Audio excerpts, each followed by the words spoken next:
Let me paint you a picture. It's 11 p.m. Sarah, a 24-year-old in Ohio, is scrolling on her phone. She sees a dress for $8, free shipping. She taps buy. The dress ships from a factory in Guangzhou, China. It'll arrive in 7 days. Now here's what Sarah doesn't know. That $8 purchase, it's part of a war. A war between two Chinese companies that's reshaping global retail in real time. A war most Americans don't even know exists. In 2024, Temu became the most downloaded shopping app in the United States. Not Amazon, not Walmart. Temu, a company most Americans couldn't pronounce a year ago. But here's the twist. By 2025, everything changed. Tariffs hit, rules changed, and the entire business model that made those $8 dresses possible, it's under siege. But here's what nobody saw coming. The real winner of this war, it's not Shein, it's not Temu, it's Amazon. Welcome to the real-time e-commerce war. And it's happening one $8 package at a time. Let's meet the fighters, because to understand this war, you need to know who these companies really are.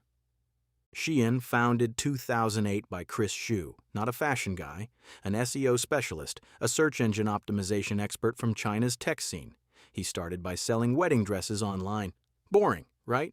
But Chris Xu didn't care about fashion. He cared about data. He cared about what people were searching for, and he built a system to give them exactly that. Today, Shein operates in 150 countries, but here's what's shocking. In 2025, Shein's valuation collapsed.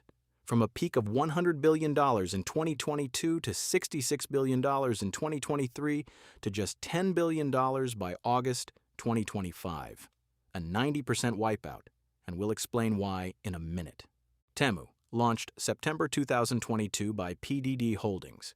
That's the same company behind Pinduoduo, China's second-largest e-commerce platform with 800 million users, and they know how to scale. Temu spent $3 billion on marketing in 2023 alone. They bought Super Bowl ads, they bought every ad slot on Facebook, Instagram, TikTok. In just 2 years, Temu reached 1 billion cumulative downloads. That's faster than TikTok, faster than Instagram, faster than almost any app in history. But here's the thing. In 2025, Temu's US monthly active users dropped 28% year over year. The party, it seems, is ending. Two Chinese companies, both selling ultra-cheap products to Americans, both growing at impossible speeds. But 2025 changed everything. Let's start with Shein, because Shein invented this playbook. Shein's secret weapon is something they call small batch, fast turnaround.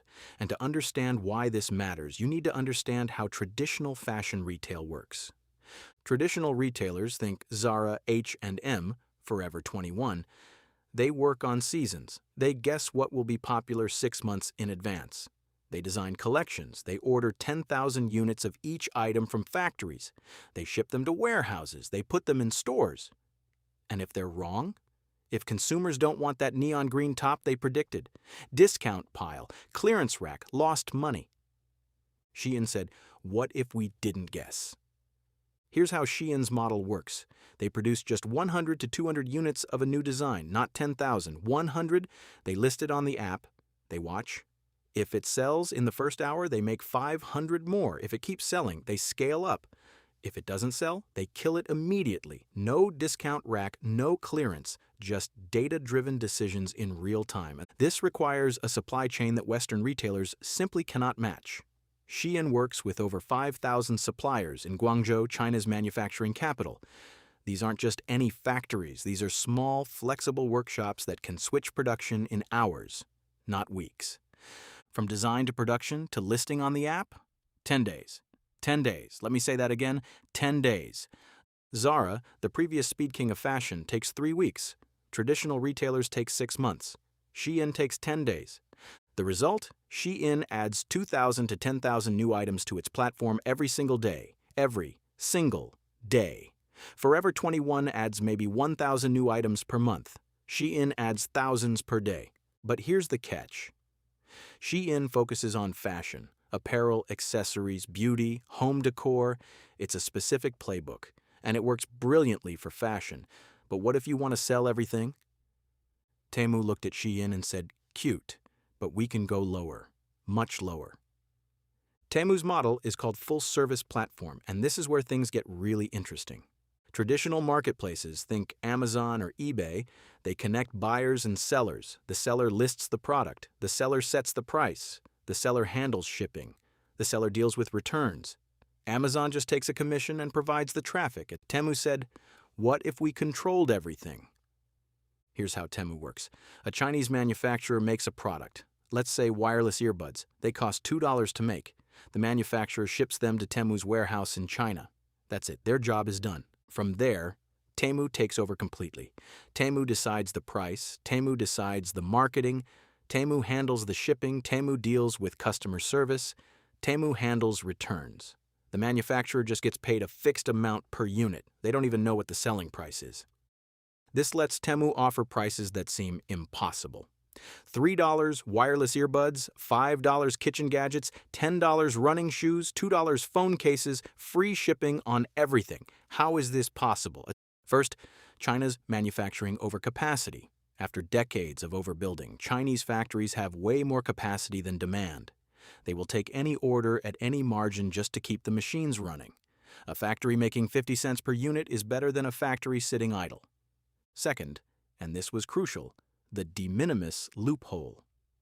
Under U.S. trade law, shipments valued under $800 entered the United States duty-free. No customs inspection, no import taxes. Temu shipped direct from China to your doorstep, one package at a time, perfectly exploiting this rule. The result? Temu lost money on every single order. Industry estimates suggest Temu lost $30 per customer in year one. They burned billions in cash. But they were buying market share. They were training Americans to expect these prices. And it worked. Temu reached 1 billion cumulative downloads by mid-2025. But here's the problem. That de minimis loophole, it's gone. Here's where it gets really interesting. This war isn't just happening in the market, it's happening in courtrooms, in Congress. And in 2025, the rules of the game completely changed. Let's start with the lawsuits. December 2023. Shein sues Temu for copyright infringement. The lawsuit claims Temu encourages sellers to copy Shein's designs, to steal their product photos. Shein alleges Temu employees impersonate Shein merchants to steal supplier information. February 2024. Temu countersues. They accuse Shein of illegal monopoly practices, of intimidating suppliers, of forcing manufacturers to sign exclusive deals. The lawsuits are ongoing. Both sides are spending millions on legal fees, but the legal battles are just the beginning. In 2025, the U.S. government dropped a bombshell. The de minimis loophole, that $800 duty-free threshold that made Temu and Shein's business model possible, it's being terminated. May 2, 2025, de minimis exemption eliminated for shipments from China and Hong Kong.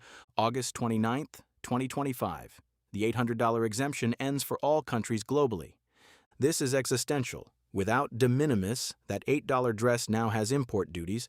That $3 phone case now costs $6. The entire competitive advantage disappears. The impact was immediate. By April 2025, Temu halted Google Shopping ads entirely. Its Meta ad spend dropped 10% year over year. U.S. monthly active users fell from 82 million to 40 million, a 51% decrease. Shein wasn't spared either. Despite a Q1 2025 revenue surge to nearly $10 billion, driven by consumer stockpiling before tariffs, the future is uncertain. Shein's valuation collapsed to $10 billion. Its IPO plans, once targeting New York then London, are now stuck in regulatory limbo. And then there's Amazon. In November 2024, Amazon launched Amazon Haul. Products under $20, shipped from China, 1 to 2 week delivery. Amazon is using the exact same playbook, but with one massive advantage. Amazon doesn't need to make money on Haul. Not yet. They have $700 billion in annual revenue to subsidize it. They have 200 million Prime members to cross-sell to. They have the infrastructure, the trust, the brand recognition. While Shein and Temu burned cash fighting each other, Amazon watched, learned, waited, and then launched their own version with better logistics, faster shipping, and the trust that American consumers already have. The giant didn't just wake up. It let the newcomers fight each other to exhaustion.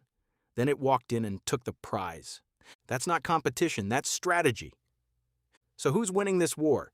Let's look at the scoreboard in 2025. By cumulative downloads, Temu. 1 billion versus Shein's roughly 200 million annual downloads. By revenue, Shein. $38 billion in 2024 versus Temu's estimated similar range. But Shein is actually profitable. Temu is burning cash. By profitability, Shein made over $400 million net income in Q1 2025 alone. Temu is still losing money on many orders.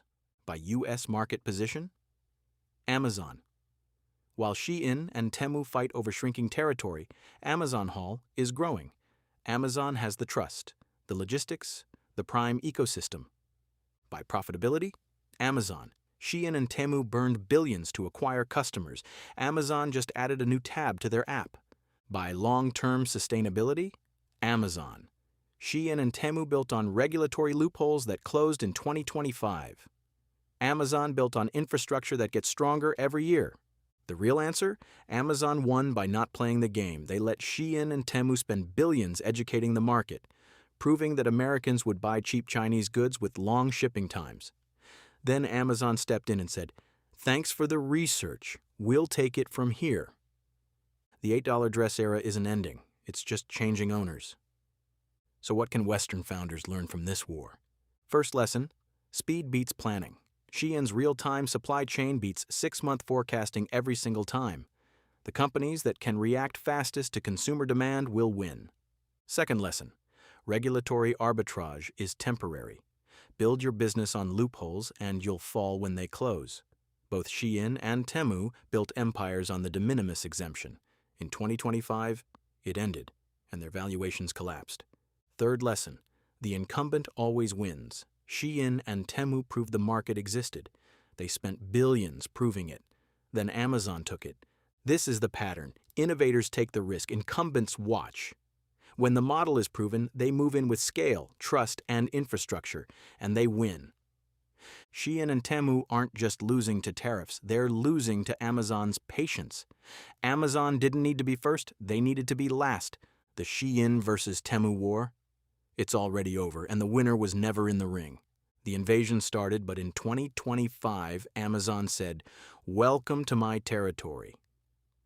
I'm your host. This is China Business Insider. If this war interests you, subscribe. We've got front row seats to the biggest business stories coming out of China, new episodes weekly. Subscribe and stay sharp.